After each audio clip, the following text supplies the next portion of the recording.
Stranger of Paradise is one of the dumbest games I've ever played. The story is like a fanfiction written by the guy who wrote Kingdom Hearts, mostly because it's a fanfiction written by the guy who wrote Kingdom Hearts. The combat is like if you copied Neo's homework but changed it a bit so it wasn't obvious. And yet I've still put 150 hours of my life into this absolute train wreck, so I should probably try to figure out why this game somehow ended up being pretty good. The game was revealed during E3 2021, although rumors of Team Ninja working on a Final Fantasy soulslike cropped up in the months prior. The announcement trailer became an instant meme due to the forced edginess, lines like, "The darkness is so thick I can taste it," and the fact that the main character couldn't shut the fuck up about chaos. The trailer uses the word 8 times in the span of about 2 minutes, yes, I counted. People then generally forgot about the game until a demo released that October, which included a scene that I don't really think I could give justice to without just showing you the whole thing. So I decided to become a sacrifice. I offered myself to the darkness and prayed to become chaos, hoping some band of heroes would defeat me, and thus bring an end to this empty dream.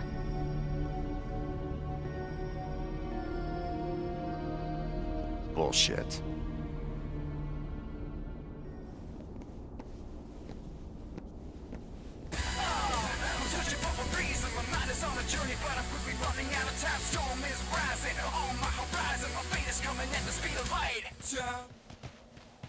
Suddenly the narrative around the game changed, with people now believing it to be self-aware camp rather than edgelord cringe.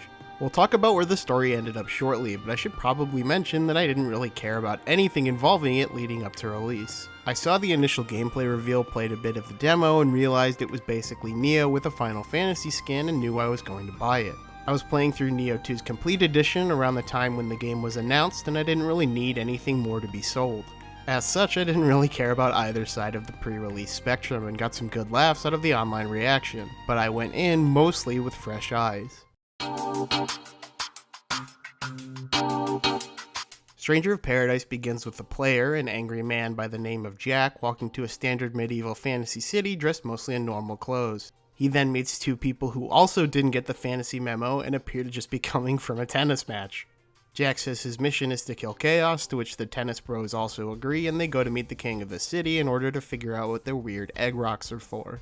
After being sent on a quest to kill monsters that happens completely off-screen for some reason, they meet the king and he sends them to a shrine.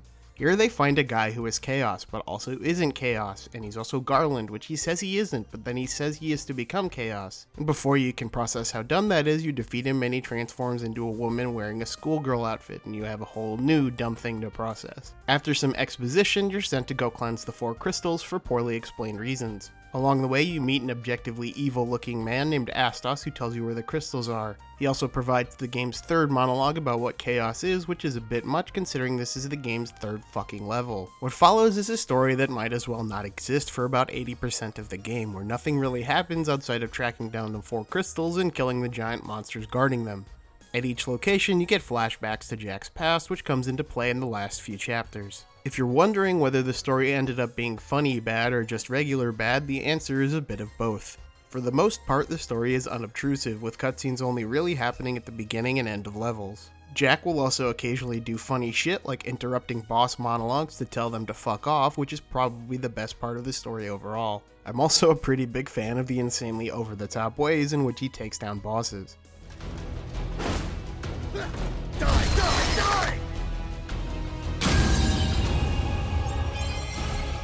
Problems come near the end of the game when they try to go for an emotional ending, and it very much falls flat. The biggest issue comes from the fact that none of the characters actually get any development besides Jack.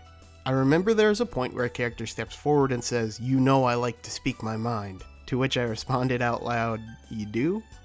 Because he'd basically gotten 0 characterization up to that point. Even Jack as a character doesn't have much depth besides the fact that he's angry all the time. The writing, whenever it isn't campy, is almost unfathomably bad. There's constant explaining of what's going on that also doesn't really fucking explain what's going on. There's failed attempts to establish the world despite the fact that the game is just an unconnected series of levels. And holy shit, there's so much darkness. All darkness all the time. The game is full of lines as stupid as this. We fought to dispel the darkness as warriors of light, to save the world. But we did too good of a job, so the Lufenians sent more darkness. But like I said earlier, the story is mostly unobtrusive. Characters will talk as you move through levels, and the cutscenes at the start and end are thankfully pretty brief. You can get some enjoyment out of it as a B-movie style so bad it's good plot, but it's both not going to blow you away and not going to interrupt the game's flow too much. I should start by coming clean. What I said earlier about it being a Neo reskin is mostly not true. They share a decent amount of mechanics, general combat feel and animations, but things are reshuffled and rethought in enough ways that the game feels like its own thing. The big difference comes in the form of the MP system, which is the core of the game's combat. Attacking enemies will give you MP, but only to a certain point. You can raise your max MP by either parrying enemy attacks or performing a finishing move on them. You then use this MP to perform special moves. These come in the form of combo abilities, which are just powerful attacks that you can throw at the end of an attack chain, or a class's innate ability, like the Black Mage's spells or the Breaker's giant overpowered sword.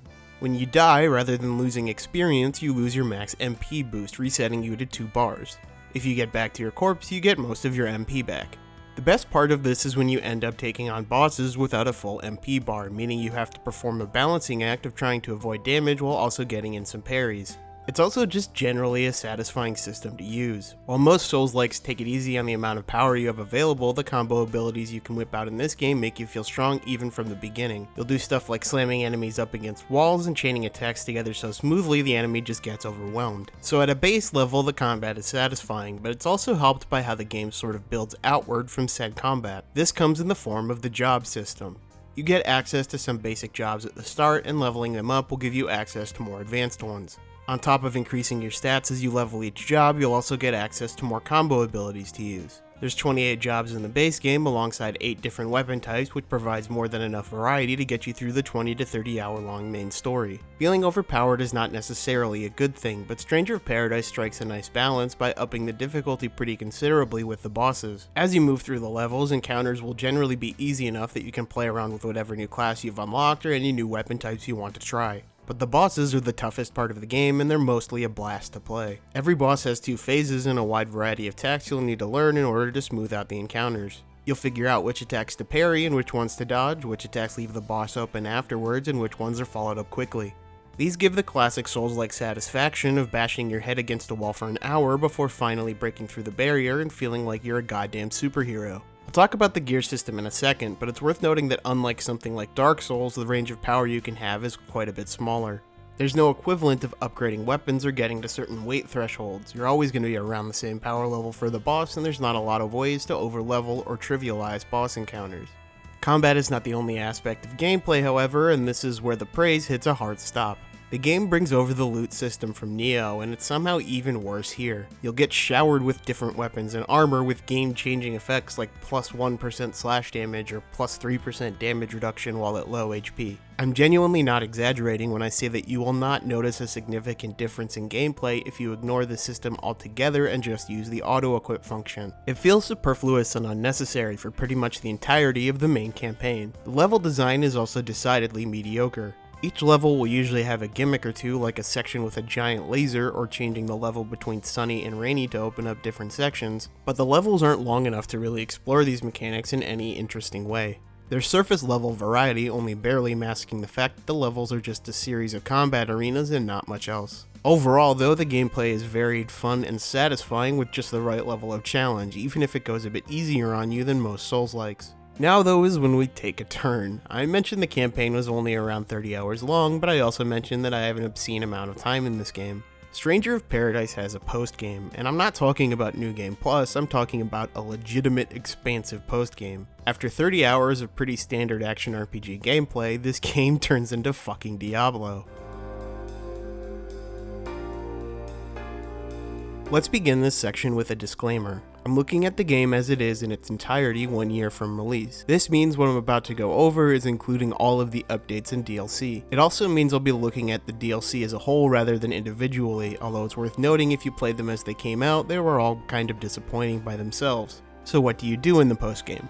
You'll have 3 new difficulties to run through, although you'll likely only bother with the 2 hardest ones. You'll also have modifiers you can place on missions in order to make them harder and increase rewards. The meat of the endgame lies in the Rift, which is a series of semi-procedurally generated missions. These include stuff like fighting powered-up monsters, surviving waves of enemies, and taking on bosses. The missions usually possess some element of risk versus reward, like being able to portal out after taking out one of the monsters on a map, but getting more rewards if you stay and clear the whole thing. Complete enough of them and you advance to the next floor in the Rift, with difficulty and rewards increasing with each level. Every 5 levels you'll be forced to tackle a boss, or later on a gauntlet of bosses, in order to get to the next floor. It's a bit more in depth than that, but that's sort of the basic breakdown. It's infinitely scaling content, which helps the game a lot. There's a ton of games that include loot and endgame systems that don't really give you anything to use refined builds for other than replaying missions on slightly harder difficulties. Having a goal to continually work towards means there's actually an incentive to min-max. It also provides pretty clean breakpoints to give yourself as goals. I personally wanted to get to Rift Floor 100 before making this video, which involved a 10 boss gauntlet to get past floor 99 that I had to beat my head against for like 4 hours. The build variety itself is honestly astonishing, considering it's pretty much exclusively a post-game thing. This might get a bit hard to follow, so I'm going to be leaving some stuff out to keep it simple. Each class has a level cap of 30 in the main game, which gets increased to, 300! You'll stop getting stats after a certain point, but you will get mastery points to put in specific things to get some pretty big bonuses, like huge increases in ability damage. Each class also splits into 2 subclasses, which on top of having an altered version of the class skill, has another skill tree to go through. Each class also gets more passives via job affinity, which is another thing because this game has a billion fucking things. Job affinity is probably the most impactful part of the post-game. Each class has a list of passives that it gets access to once you stack up enough affinity, which comes attached to gear. These bonuses can be build defining, such as the ability to gain passive MP generation or faster attack speed as long as you're at a certain threshold of MP. To give an example of this, let's look at the Dark Knight class. Along the affinity tree you'll get some stat bonuses and abilities that trigger near death, but get up to 400%, which is only really possible as you move into the post game, and you'll get a skill which makes all near death abilities trigger all of the time. Now keep in mind that you do not need to be using this class to get the buff, and almost every class has something of equal importance. This creates almost a puzzle where you're looking for specific jobs on specific gear in order to create an efficient build. The last thing I'll talk about is the stats on the items themselves. While these numbers are barely worth looking at in the main game, they can become absolutely absurd in the endgame. They jump from fractions of a percent to 10, 20, or even 30% buffs per item. You can fuse stats over between items as well, so you can continually optimize each gear piece. And yeah, this is a lot to take in, but it's incredibly rewarding once you actually get things running. Up until now, the footage I've been using is mostly of unoptimized builds, but this is what an optimized build looks like.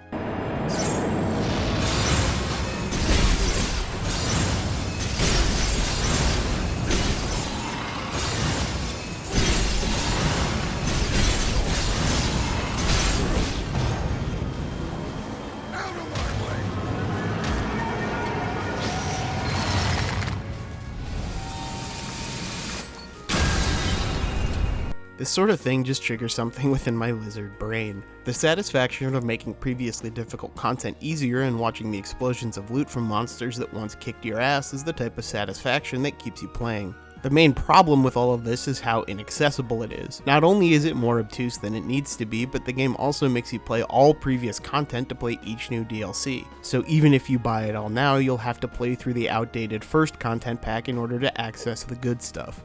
There's so much good here that no one will ever really see. The best way to illustrate this is the leaderboards for the Rift.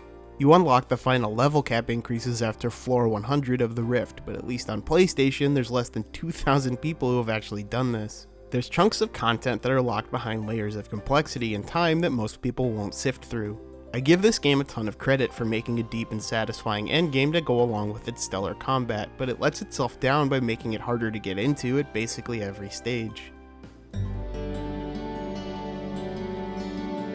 Stranger of Paradise is not necessarily a good game or a bad one. Different people looking for different things might find positives or negatives in the same stuff. I can only speak for myself, and from my point of view, I thought the game was genuinely great. It doesn't really offer anything new or majorly innovative, but it combines things in such a way that everything just clicks. And as far as I'm concerned, we can never have enough dumb shit like this. Chaos. No. I am to become. And who are you? We're here to kill Chaos.